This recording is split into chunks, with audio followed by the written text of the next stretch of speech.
like a buttercup. You're a Barbie doll. Show them all what I'm made of. Strut down the hall.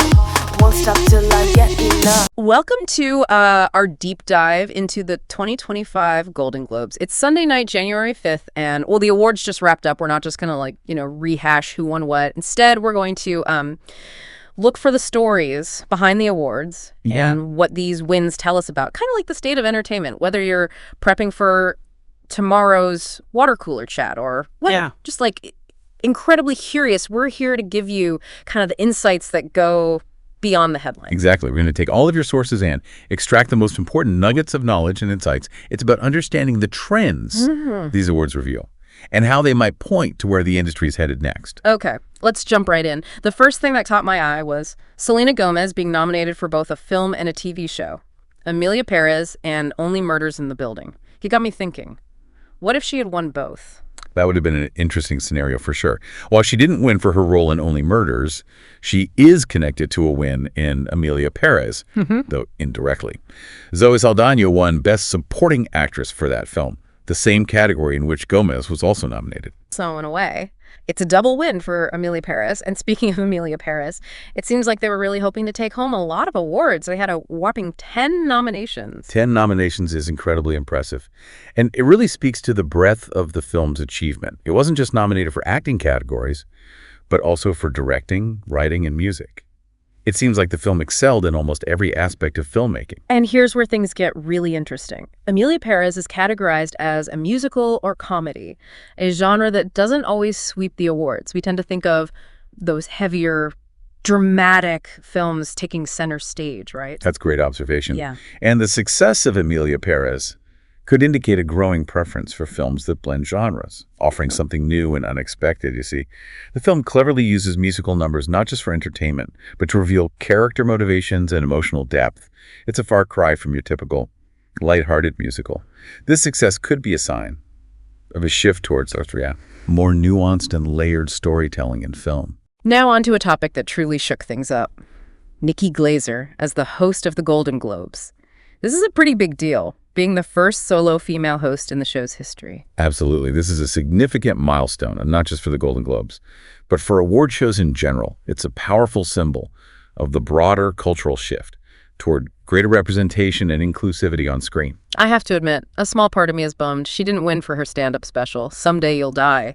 Huge congrats to Ali Wong, of course. But even without the win, hosting the Golden Globes has to be a pretty significant career boost on its own. I would agree with that.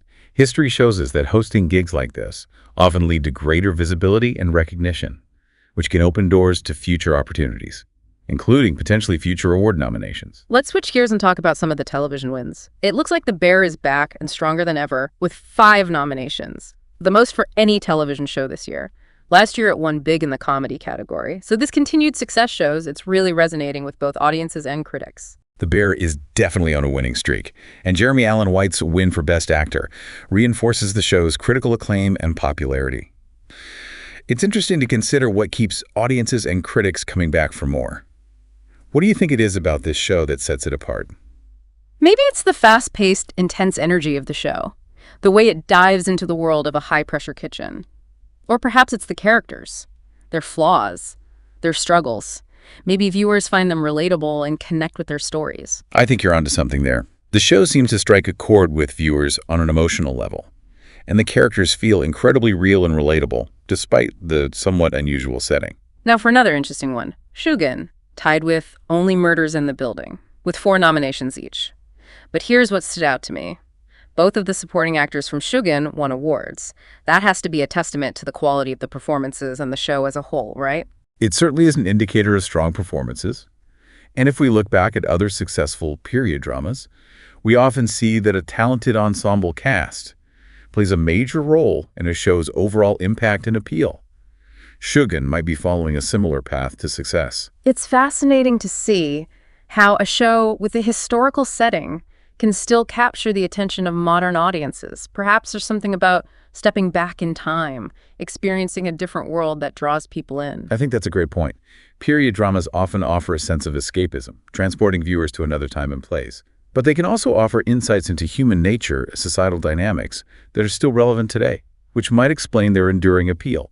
Okay, so we've covered some major highlights here. Emilia Pérez cleaning up with awards, Nikki Glaser making history as the host, The Bear continuing its winning streak. What I'm noticing is a trend towards breaking the mold, defying expectations, and offering something fresh and different. You're absolutely right, and Emilia Pérez is a perfect example of this. It's a musical comedy that tackles complex themes and wins big awards. Definitely not your typical feel-good musical. There seems to be a rejection of the traditional predictable storytelling, and it seems audiences are craving something more. So as viewers, we seem to be moving away from the formulaic and embracing the unique. But the question is why? What is it about these unconventional stories that is resonating with audiences? And what does this mean for the future of entertainment? That is the million-dollar question, isn't it? Are we witnessing a permanent shift toward more unconventional storytelling? Or is this just a temporary trend? And what does it say about the evolving tastes of audiences? To explore that further, let's delve into some of the other intriguing wins of the night. Maybe by examining the specific elements of these winning films and shows, we can start to understand what's driving this shift in the entertainment landscape.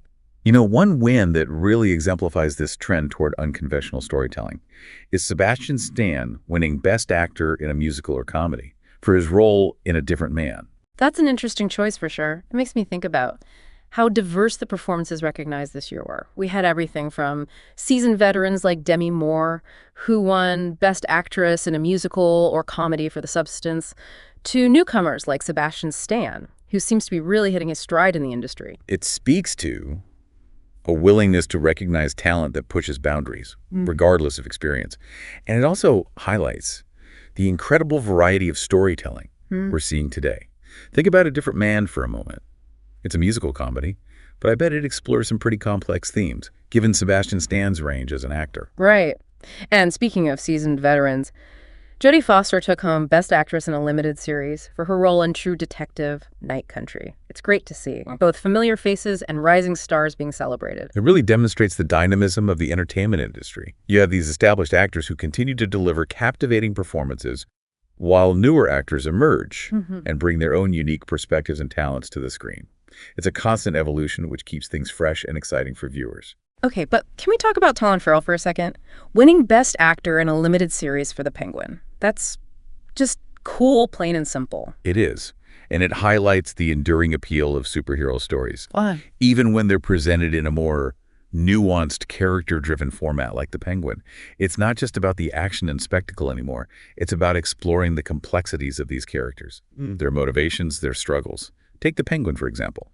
It dives into the psychological complexities of a villain's origin story, a far cry from the traditional good versus evil superhero narrative you might be used to. It seems like audiences are hungry for those deeper layers, for stories that challenge their expectations of what a superhero story can be. Absolutely. And it's not just about the actors in front of the camera. Yeah. The creative minds behind the scenes also play a crucial role in shaping these compelling narratives. For example, Brady Corbett won Best Director for The Brutalist.